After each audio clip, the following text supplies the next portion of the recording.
আজকের এই সাংবাদিক বৈঠক রাজ্য সরকারের খাদ্য দপ্তর এবং কৃষি এবং কৃষক কল্যাণ দপ্তরের উদ্যোগে আমাদের মধ্যে উপস্থিত আছেন রাজ্যের বরিষ্ঠ মন্ত্রী, কৃষি কৃষক কল্যাণ দপ্তর, বিদ্যুৎ দপ্তর শ্রদ্ধেয় শ্রী রতনলাল নাথ মহোদয় আছেন। আমার বাদিকে special secretary food and civil supplies department Debapriya Bardhan, এবং এক্সট্রিম ডান দিকে রয়েছেন অধিকর্তা খাদ্য দপ্তর শ্রী সুমিত লোধ মহোদয়। আজকের এই সাংবাদিক বৈঠক আপনারা জানেন যে প্রতি বছর আমাদের খাদ্য দপ্তর উদ্যোগে এবং কৃষি এবং কৃষক কল্যাণ দপ্তরের সক্রিয় সহযোগিতায় দুবার আমরা বছরে কৃষকদের কাছ থেকে সহায়ক মূল্যে ধান ক্রয় করে আসছি, এবং আমাদের সরকার গঠিত হওয়ার পর নির্বাচনী আমাদের প্রতিশ্রুতি অনুযায়ী প্রতি বছর আমরা এই ধান ক্রয় দুবার করে আসছি। এবারও মরশুমে আমাদের সরকার আমরা সিদ্ধান্ত গ্রহণ করেছি, মাননীয় মুখ্যমন্ত্রী পৌরোহিত্যে আমাদের মিটিং অনুষ্ঠিত হয়েছে, এবং এবারকার মরশুমে আমরা 18,000 এমটি ধান লক্ষ্যমাত্রা রেখেছি আমরা ক্রয় করব কৃষকদের কাছ থেকে।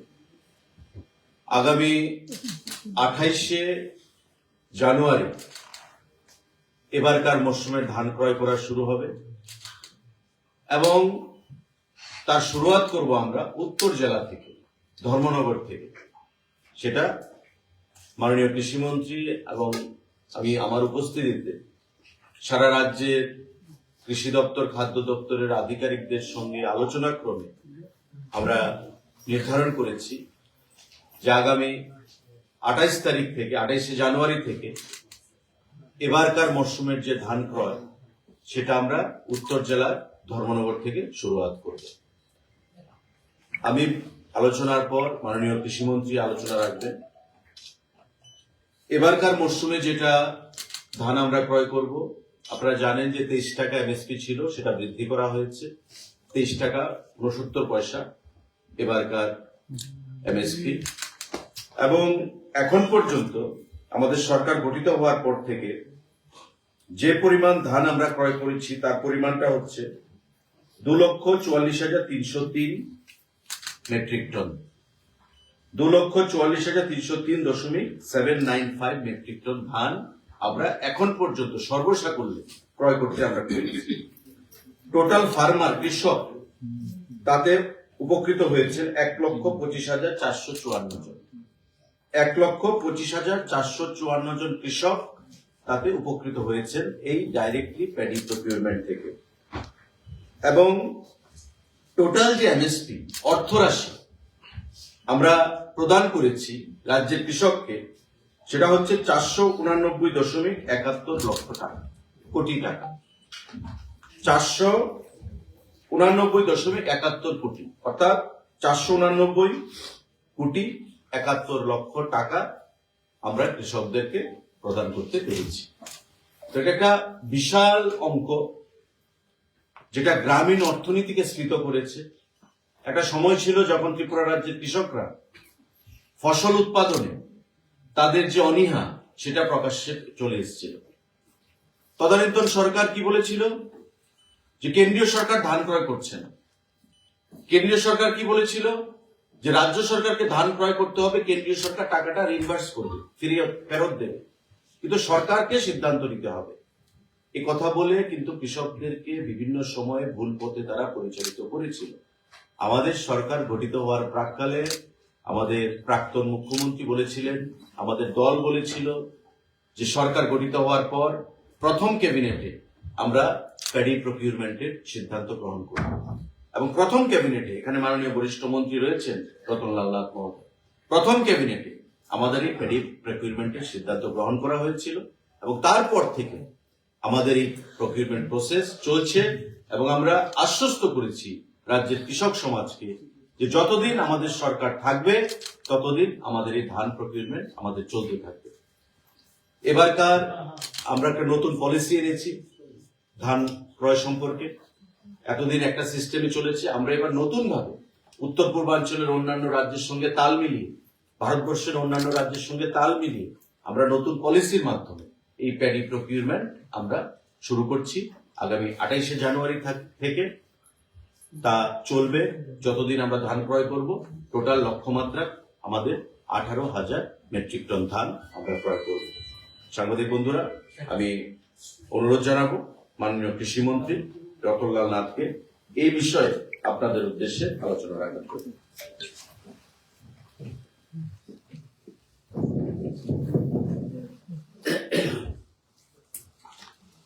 মাননীয় খাদ্যমন্ত্রী,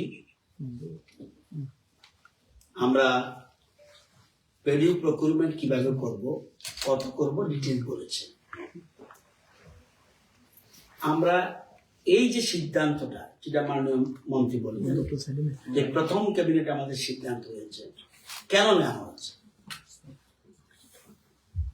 কৃষকদের আয় যাতে ডাবল বা তার বেশিও হয়, সেই জন্য কিন্তু আমরা সিদ্ধান্ত গ্রহণ করেছিলাম।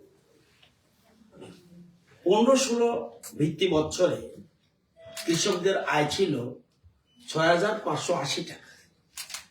আজকের দিনে কৃষকদের ধীরে ধীরে এটা বাড়তে বাড়তে 18-19-এ 8,982, 20-21-এ 11,096 এবং সর্বশেষ যে সমীক্ষা 13,590 টাকা কৃষকদের মাসিক আয়। এই সিদ্ধান্তের মূল উদ্দেশ্য হল একদিকে কৃষকের আয় বৃদ্ধি করা, সাথে সাথে রাজ্যের উৎপাদন বৃদ্ধি করা। একটা রাজ্যের একটু, গতকাল আমরা 15 রাজ্যের মর্যাদা আমরা এই দিনটি আমরা পালন করেছি। জিএসডিপি অর্থাৎ একটা রাজ্যের উন্নয়নটা কিভাবে হয়েছে, কি হয়েছে, কিভাবে অ্যাসেসমেন্ট করবে? কয়েকটা রাস্তাঘাট, কিছু বিল্ডিং, এটা তো না। টোটাল কি GSDP, gross state domestic product কি? 17-18-তে আমাদের সরকার আসার আগে রাজ্যের জিএসডিপি ছিল 43,716 কোটি, আর গত বছর রাজ্যের জিএসডিপি হলো 89,687। আজকের দিনে 98,279 কোটি টাকা জিএসডিপি।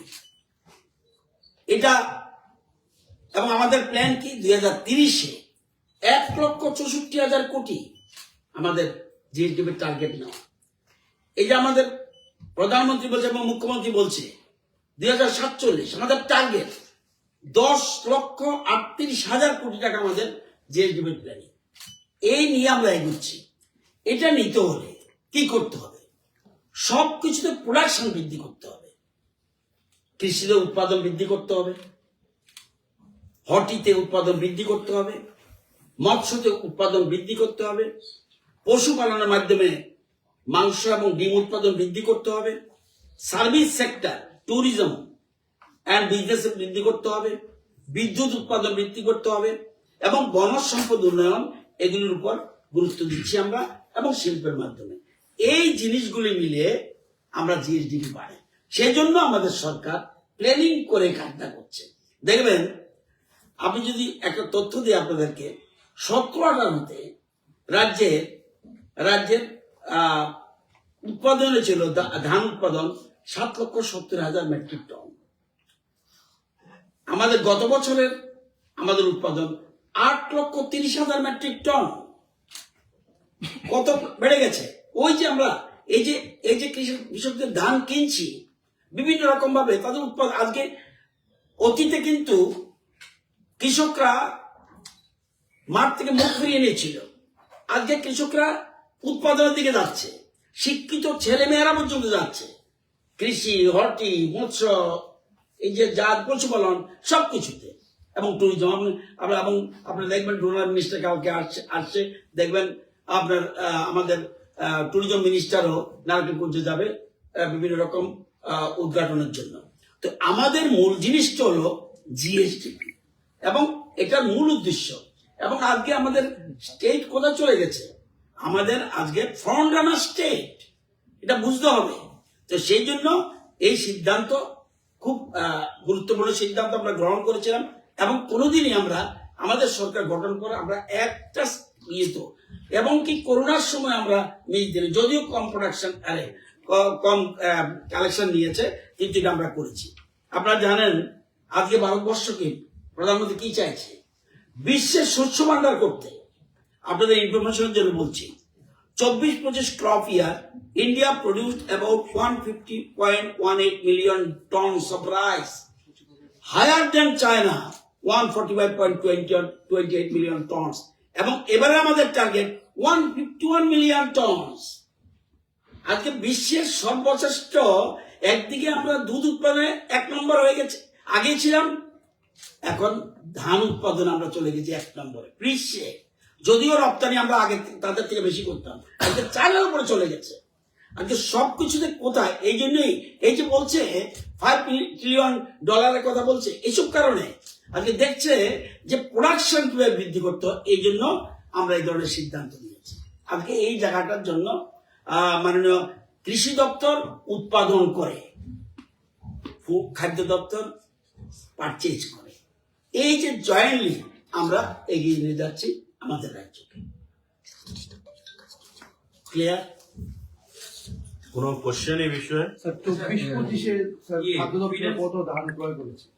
24-25 আমাদের টোটাল ফার্স্ট ক্রপ, যেটা দুবার তো হয় বছরে, ফার্স্ট ক্রপে আমরা করেছিলাম 17,497.109 MT। সেকেন্ড ক্রপে আমরা করেছি 18,946.990 MT, মানে 17,500 প্রথম ক্রপে, আর তারপরের ক্রপে 18,500 উপর, সিমিলারিটি আছে, মানে 18,000 18,500 এভারেজ। এই বছর কি কোনো বৃদ্ধি পাবে? এই বছর 18,000 18,000 টার্গেট নিয়েছে। কৃষিমন্ত্রীর কাছে মাননীয় একটা প্রশ্ন, এই ফিনান্স কমিশনের যে একটা অবজারভেশন ছিল যে ত্রিপুরাতে কৃষকরা মানে ক্রমশ মানে ক্ষেত থেকে সরে আসছে, এরকম একটা অবজারভেশন ফিনান্স কমিশনের ছিল, এটার কি কোনো আপডেট আছে? কোনো আপডেট না, এটা ছিল হ্যাঁ।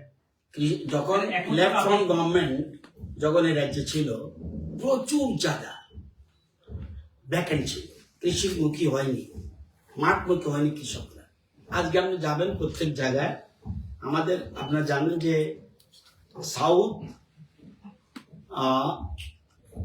গোমতী এবং সিপাহীজলা আমরা বর্তমানে আগের থেকেই আমরা ধান উৎপাদনে আমরা স্বয়ংসম্পূর্ণ। এবার আমাদের খোয়াই এবং ধলাইও ওই জায়গায় চলে যাচ্ছে। সাবের লেটেস্ট রিপোর্ট আসেনি, কিন্তু ইউজ এবার আরো বেশি ধান কেনার জন্য বলছে, অর্থাৎ প্রোডাকশন এত বেশি হয়েছে। তার মানে কেন, কৃষি দপ্তর এবং কেন্দ্রীয় সরকার রাজ্য সরকার মিলে সমস্ত রকম এই যে কৃষি যন্ত্রপাতি থেকে আমরা নিউ বারবার আমরা আজকে কেন ভারতবর্ষ এই জায়গায় যাচ্ছে, যত নিউ টেকনোলজি সব গ্রহণ করছে ইন্ডিয়ান গভর্নমেন্ট এবং আমরা এগুলা অ্যাডপ্ট করছি।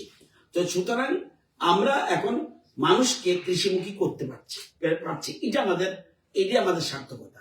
যদিও আমরা আবার অর্গানিক ফার্মিং এ যাচ্ছি, আমাদের ন্যাচারাল ফার্মিং এ যাচ্ছি, ওটা আছে, এরপরও আমাদের কিন্তু প্রোডাকশন বৃদ্ধি হচ্ছে। স্যার আমার একটা আপনি যখন রাজ্যের উৎপাদন বৃদ্ধির কথা ভাবছেন, কৃষকদের আরো সংখ্যা নিয়ে ভাবছেন, তো কিছু কিছু মানুষের কৃষকরা অভিযোগ যে রাজ্যে অনেক জায়গায় যেমন পশ্চিম ত্রিপুরায় তারা তাদের কৃষি জমিতে কৃষি করতে পারছে না, কারণ যে কৃষি জমির পাশে জমিগুলি মাটি দিয়ে ভরাট করে ফেলছে, বাস্তু করে ফেলছে, যেটা নাকি সম্পূর্ণ বেআইনিভাবে করা হচ্ছে। তাদের বিভিন্নভাবে পত্রিকাতে এবং নিউজে চলে আসছে এই জিনিসগুলো যে তারা কৃষি করতে পারছে না, পাশের জমিটা ভরাট করার পর। তো সেই বেআইনিভাবে যারা করছে, এই নিয়ে আপনারা কি ব্যবস্থা নেবেন? আমাদের মন্ত্রিসভায় ব্যাপারে আলোচনা হয়েছে। এটা একটা সমস্যা। একটা পরিবারে 3 ভাই থাকলে একটা বাড়ি ছিল আগে, এখন সে নতুন বাড়ি করতে যাচ্ছে। তার কৃষি জমির মধ্যে যেহেতু আর জায়গা নেই, সে করতে যাচ্ছে। এখানে বড় জটিল পরিস্থিতি। আমাদের রাজ্যে কৃষি জমির পরিমাণ কম, অনলি 24%। কিন্তু এর মধ্যে আমরা আধুনিক পদ্ধতিতে, এই জন্য আমরা হাইড্রোপনিক সিস্টেম পর্যন্ত আমরা কৃষিকাজ করতে যাচ্ছি। উপরের দিকে কিভাবে করা যায়, ওটা যেটা বলছেন, এসব সমস্যা আছে। সমস্যা নাই পৃথিবীতে, এমন সমস্যা কিভাবে দেখা যাচ্ছে যে কয়েকশো কানি এটা আপনি বলছেন, কিন্তু কয়েকশো কানি আপনার কাছে একটা স্পেসিফিক একটা জায়গার নাম বলুন তো, কয়েকশো কানি একটা জায়গা বলুন, আমি বলছি এমন কিছু বলবেন। আছে প্রতাপগড় দিকে মজা বলুন, মজা বলুন, হ্যাঁ? মজা। আমাকে যখন বলবেন স্পেসিফিক বলবেন, না, দেখা যাচ্ছে ডোন্ট টেক এ দ্যারাইজ। মজা বলুন, 100 কানি একসাথে ভরে ফেলেছে। টোটাল আরে, এরিয়া 100 কানি না, একটা জায়গা আপনি বলছেন, আপনার এই কথার উপরে আমি যুক্তি থাকবো না। আমার বক্তব্য হলো সমস্যা আছে। আপনারা কয় ভাই ছিলেন? 3 ভাই যখন বাড়ি করবেন তখন কোথায় করবেন? বাড়িতে, আকাশে? এটা সমস্যা আছে, এটা বুঝতে হবে। আমরা আলোচনা করেছি এই জিনিসগুলি, আমরা চেষ্টা করছি, সেই জন্যই ওদের সমস্যাটা দেখতে হবে। বেআইনিভাবে আবার অ্যাকশনও নিচ্ছে কিছু কিছু ক্ষেত্রে, যখন সম্পূর্ণ বেআইনি চান্স না, আবার হিউম্যানিটি দেখতে হবে। ওর জায়গায় বাড়ি করবে, হ্যাঁ, এখন যদি দেখা যায়, ঠিক আপনার কথা ঠিক, যদি দেখা যায় 50 কানি 100 কানি করে ফেলছে, সেই জায়গায় সরকার স্টেপ নিচ্ছে, এটা নিচ্ছে নিশ্চয়ই। মাননীয় মন্ত্রী যেটা বললেন যে আলোচনা হয়েছে ক্যাবিনেটে বিস্তারিত ভাবে মুখ্যমন্ত্রী পৌরোহিত্যে, এটাকে যারা এমন করছে তাদের বিরুদ্ধে ফাইনও হচ্ছে, কারণ এমনিতে কেউ যদি পারমিশন না নিয়ে সেখানে বাস্তু করে ফেলে নাল জমিকে, তার বিরুদ্ধে ফাইন হচ্ছে, অ্যাকশন নেওয়া হচ্ছে। আর আমি সাংবাদিক বন্ধুদের আবার বলবো, ফিগারটা একটু আপনারা নেবেন কাইন্ডলি। টোটাল প্যাডি এখন পর্যন্ত আমরা ক্রয় করেছি 2,44,303 MT। আমাদের সরকার আসার পর থেকে 2,44,303 MT। কৃষকের সংখ্যা যারা বেনিফিটেড হয়েছে 1,25,454 জন। বিরাট সংখ্যক, 1,25,454 জন। টোটাল টাকা, টোটাল যে অর্থরাশি কৃষকদের কাছে আমরা দিতে পেরেছি প্যাডি প্রকিউরমেন্টের মাধ্যমে 489 কোটি 71 লক্ষ টাকা। 489 কোটি 71 লক্ষ টাকা এখন পর্যন্ত আমরা কৃষকদেরকে দিতে পেরেছি। আর এবারকার এমএসপি হচ্ছে মানে পার কেজি 23 টাকা 69 পয়সা। এটাও টাকা বেড়েছে। এটাও 23 টাকা ছিল, 69 পয়সা আরো বৃদ্ধি পেয়েছে। একদম শুরুতে কত ছিল? শুরুতে ছিল আমাদের 17 টাকা 50 পয়সা। দেখুন, 17 টাকা 50 পয়সা, আজকে 23 টাকা 69 পয়সা। তো প্রধানমন্ত্রী যেটা বলেন যে কৃষকরা হচ্ছে লক্ষ্মী, অন্নদাতা, কৃষকের আয় দ্বিগুণ করতে হবে, এই যে লক্ষ্যমাত্রা আমাদের রাজ্যে কিন্তু বিগত দিনে ছিল না। শুধু একটাই কথা, কেন্দ্রীয় সরকার তুলছে, ক্রয় করছে না। এবং গত কয়েকদিন আগে অ্যাসেম্বলি সেশনে আপনারা দেখেছেন বিরোধী দল নেতা উনিও বলেছেন যে না, এটা সরকারের উপর দোষ চাপাতে চাইছে। এবং খাদ্যমন্ত্রী হিসাবে আমি দপ্তরের ডকুমেন্ট দিয়ে এটা প্রমাণিত হয়েছে এবং উনিও সেটা স্বীকার করেছেন যে আগের সরকার তাদেরকে ভুল বুঝিয়ে কৃষক সমাজের মাধ্যমে বা কৃষক যে তাদের সংগঠন কৃষক সভার মাধ্যমে মানুষকে ভুল বোঝাতো, কৃষক সভাকে ভুল বোঝাতো, রাজ্যের কৃষকদেরকে ভুল বোঝাতো। কিন্তু আমাদের সরকার আসার পর ফার্স্ট ক্যাবিনেটে, মাননীয় মন্ত্রী তখন শিক্ষা দপ্তরে ছিলেন, ফার্স্ট ক্যাবিনেটে এই প্যাডি প্রকিউরমেন্ট এবং আমাদের আগরতলা বিমানবন্দরকে মহারাজা বিদ্যুৎ নামে উৎসর্গ করা, এই দুটো গুরুত্বপূর্ণ সিদ্ধান্ত আমরা গ্রহণ করেছিলাম। যতদিন সরকার থাকবে প্যাডি প্রকিউরমেন্ট আমাদের কন্টিনিউ থাকবে। যদি এডিসি আমরা যে প্রো ফার্মা, এটা বুঝেছেন তো, আমরা যদি পারলাম কিনতে, একটা সাধারণ কথা শুধু, আমরাও গভর্নমেন্ট, তারাও গভর্নমেন্টে ছিল, সরকার। আমাদের সরকার যদি পারচেজ করতে পারে, আগের সরকার 7 বছর আগে কেন পারচেজ করতে পারলো না? এতে বোঝা যায় তাদের কৃষকদের প্রতি তাদের দরদ কতটুকু ছিল। এডিসি ইলেকশনে যদি ইয়ে হয়, মানে ঘোষণা হয়, কোড অফ কন্ডাক্টের মধ্যে কি প্রসেসের মধ্যে কোনো অলরেডি অ্যানাউন্স কন্টিনিউয়াস প্রসেস আমরা অ্যানাউন্স করে দিয়েছি। তো রেট্রোস্পেক্টিভ মানে এডিসি ইলেকশন তো কবে ঘোষণা হবে, এবং আমরা মিটিংও তো করে দিয়েছে। আমরা এই যে আমরা অলরেডি আজকে শুধু প্রেস না, এই প্রেসে দেখুন, প্রেসে ইনফরমেশন দেওয়া হয়েছে, প্রেসের আগেই food minister along with his officials already ডিডিএর সাথে কথা বলে, জনপ্রতিনিধির সাথে কথা বলে, প্রত্যেক জেলা পরিষদ, প্রত্যেক পঞ্চায়েত সমিতি এবং অফিসারদের সাথে এসডিএম সবাই কথা বলে কিন্তু সিদ্ধান্ত দিয়ে দিয়েছে। 28 যে করবে আগে দিয়ে দিয়েছে। আমরা প্রেসে শুধু দেইনি, প্রেসে শুধু আজকে প্রেস কনফারেন্সের মধ্যে টেকনিক্যাল ব্যাপার ছিল আমাদের, ওইগুলো সব সর্টেড আউট হয়েছে। গভর্নমেন্টের স্পোক্স পার্সন হিসেবে জিজ্ঞেস করছি, যে ত্রিপুরা মথার পক্ষ থেকে বলা হচ্ছিল যে সম্ভবত 18 এপ্রিল এডিসির মেয়াদ সম্পূর্ণ হচ্ছে, তো নির্দিষ্ট সময়ের মধ্যে নির্বাচন করা সংক্রান্ত বিষয়ে তারা সরকারের কাছে মুখ্যমন্ত্রীর কাছে দাবিও করেছেন। এই ক্ষেত্রে কোন রকমের অবস্থান কি গভর্নমেন্টের আছে কিছু? না, এখন পর্যন্ত নেই। যা হবে আমাদের নির্বাচন কমিশনের বিধি অনুসারে আইন মতো সবকিছু হবে। মাননীয় মুখ্যমন্ত্রী রয়েছেন, সে বিষয়ে আলোচনা করবে। আজকে নির্বাচন সংক্রান্ত কোনো বিষয় নয়। যদি নির্বাচন সংক্রান্ত কোনো বিষয় আগামী দিনে আমাকে বলা হয় সরকারি মুখপাত্র হিসেবে বলার জন্য, নিশ্চয়ই আমরা আপনাদেরকে অনুরোধ। স্যার, আগামীকাল 3 দিনের সফরে আসছেন ডোনার মিনিস্টার, কি পরিকল্পনা রয়েছে বা কি কি প্রজেক্ট রয়েছে সেটা মাননীয় ডোনার মিনিস্টার শ্রী জ্যোতিরাদিত্য সিন্ধিয়া আগামীকালকে 3 দিনের রাজ্য সফরে আসছেন, এবং রাজ্য সফরে আসার পর উনি কিছু ডোনার স্পন্সার্ড কিছু প্রজেক্টের শিলান্যাস করবেন। আসার পর মাননীয় মুখ্যমন্ত্রীর সঙ্গে মিটিং করবেন, বা মাননীয় মুখ্যমন্ত্রীকে সঙ্গে নিয়ে কয়েকটা জায়গায় ওনার ভিজিট রয়েছে। রবীন্দ্র ভবনে ওনার একটা কর্মসূচি রয়েছে উদ্বোধন। 24 তারিখ মাতারবাড়ি যাবে আগামীকালকে, আবার মাতা ত্রিপুরা সুন্দরী মন্দিরে যাবেন। এবং আপনারা জানেন যে মাতা ত্রিপুরা সুন্দরী মন্দিরে বহুতল কার পার্কিং এর জন্য একটা অ্যালটমেন্ট বা অ্যালোকেশন ওনারা দিচ্ছেন ডোনার থেকে। তো হয়তো সেখানেও যাবেন, মন্দিরে পূজা সেখানে অর্চনা করবেন। আগামী পরশুদিন সকালবেলা উনি যাবেন কদমতলা কুর্তিতে, উত্তর জেলা। সেখানে আগরকে নিয়ে একটা ক্লাস্টার ম্যানেজমেন্টের উপর কিছু একটা ওনার শিলান্যাস রয়েছে। সেখান থেকে উনি আসবেন ঊনকোটিতে আমাদের যে পর্যটনের যে আকর্ষণ সেটা উনি দেখবেন, এবং আগামী দিনে সেটাকে আরো কিভাবে উন্নত করা যায় সে বিষয়ে পর্যালোচনা করবেন। সেটা সেরে উনি সেখান থেকে আমবাসা হয়ে নারিকেলকুঞ্জের উদ্দেশ্যে রওনা হবেন, এবং নারিকেলকুঞ্জে রাত্রি সেখানে যাবেন। রাত্রিতে যা প্রোগ্রাম অ্যাজ পার শিডিউল 8টা সাড়ে 8টায় নারিকেলকুঞ্জে ওনার পৌঁছানোর কথা রয়েছে।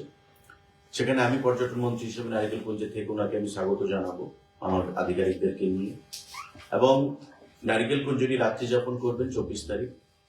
25 তারিখ সকালে নারিকেলকুঞ্জে আপনারা জানেন যে ডোনার আমাদেরকে মাতাবাড়ি সার্কিটকে নিয়ে কয়েকশো কোটি টাকার একটা অনুদান তারা দিয়েছেন। এই মাতাবাড়ি সার্কিটকে নিয়ে সেখানে বিভিন্ন প্রজেক্ট কম্পোনেন্ট রয়েছে, তার একটা শিলান্যাস কর্মসূচিতে উনি অংশগ্রহণ করবেন। মাননীয় মুখ্যমন্ত্রীও ভার্চুয়ালি থাকবেন আমাদের সঙ্গে কানেক্টেড আগরতলা থেকে, এবং ওনার সঙ্গে আমিও থাকবো। পাশাপাশি ডোনারের আধিকারিকরাও থাকবেন, আমাদের রাজ্য সরকারের আধিকারিকরাও থাকবেন।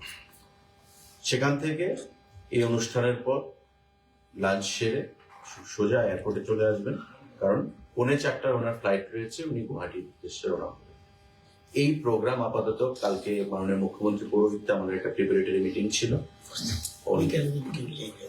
যদি সাবজেক্ট টু চেঞ্জ, এটা অ্যাজ পার শিডিউল ডোনার থেকে যেটা এসছে আমি আপনাদেরকে বললাম। যদি পরবর্তী সময়ে কোনো মডিফিকেশন হয় নিশ্চয়ই আপনারা সে বিষয়টা। কই দিনের সফর? 3 দিন। আগামীকালকে আসবেন 23, 24 এবং 25 তারিখ সন্ধ্যাবেলা উনি আগরতলা ত্যাগ করবেন। স্যার, আপনার বক্তব্যে একটা রিলেটেড একটা কোশ্চেন ছিল। কিছুদিন আগে ত্রিপুরা বার অ্যাসোসিয়েশনের সদস্যরা আপনার সঙ্গে মিলিত হয়েছে, বিশেষ করে পশ্চিম জেলা ভোক্তা আদালতের একটি বিষয় নিয়ে। যেহেতু আপনি ডক্টরের মন্ত্রী, এই বিষয়টা আপনি কিভাবে দেখছেন এবং এই বিষয়টা নিয়ে আপনার পরবর্তী কি পদক্ষেপ? দেখুন, বিস্তারিত এই বিষয়ে আলোচনা হয়েছে। যারা বার অ্যাসোসিয়েশনের বন্ধুরা এসেছিলেন তাদের সঙ্গে আলোচনা হয়েছে, খুব খোলামেলা পরিবেশে আলোচনা হয়েছে। আইনি কিছু জটিলতা ছিল, এটা বর্তমানেও রয়েছে। সেই প্রসেসগুলো ফলো করে আমরা খুব শীঘ্রই আমরা একটা সিদ্ধান্তে পৌঁছবো, এবং তারা যেটা চাইছেন আমরাও সেই জিনিসটা চাইছি। এই জিনিসগুলো যেগুলো ঘটেছে বিগত দিনে ভোক্তা আদালতের ভেতরে বা বাইরে, সেটা কখনো কাম্য নয়। আমরা কোনো অবস্থাতেই এই সমস্ত জিনিস রাজ্য সরকার বা দপ্তর বা মন্ত্রী হিসেবে আমাদের আধিকারিকরা এখানে রয়েছেন, আমরা কোন অবস্থাতে সেটা বরদাস্ত করি না। তো স্বাভাবিকভাবেই তাদের যে দাবি বা আমাদের যে চাহিদা সেটাকে মাথায় রেখে আগামী দিনে আমরা আইনি বিষয়গুলো দেখে সমস্ত পদক্ষেপ আমরা গ্রহণ করব এবং বিশ্বাস করি আমি যে পদক্ষেপ আমরা গ্রহণ করব সেটা প্রত্যেকের কাছে গ্রহণযোগ্য হবে। Thank you. ধন্যবাদ।